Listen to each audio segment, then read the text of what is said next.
అతి పరిశుద్ధుడా స్తుతి నైవేద్యము నీకే అర్పించి కీర్తింతును.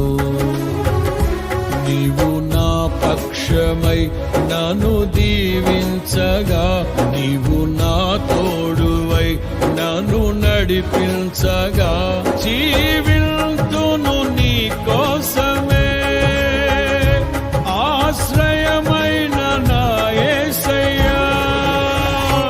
అతి పరిశుద్ధుడా స్తుతి నైవేద్యము నీకే అర్పించి కీర్తింతును. అతి పరిశుద్ధుడా స్తుతి నైవేద్యము నీకే అర్పించి కీర్తింతును.